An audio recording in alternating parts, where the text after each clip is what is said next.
আন্দোলনের মূল কেন্দ্রবিন্দু ছিল ঢাকা মেডিকেল কলেজ প্রাঙ্গণ।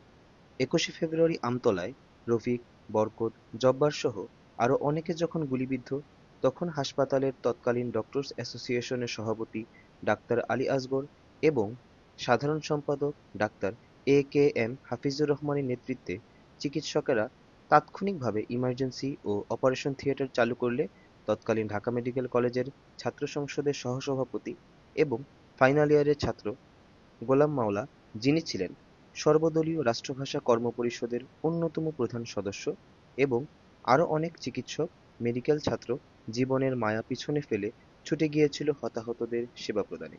গুলিবর্ষণের ঠিক পরদিনই অর্থাৎ ২২শে ফেব্রুয়ারি রাতে হবু ডাক্তার সাইদ হায়দার এবং বদরুল আলমের করা নকশায় ঢাকা মেডিকেল হোস্টেলের ১২ নম্বর ব্যারাকের কোণে মাত্র কয়েক ঘন্টায় নির্মিত হয় বাংলার ইতিহাসের প্রথম শহীদ মিনার।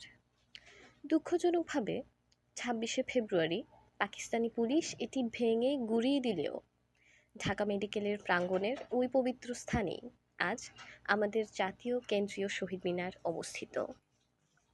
ঢাকার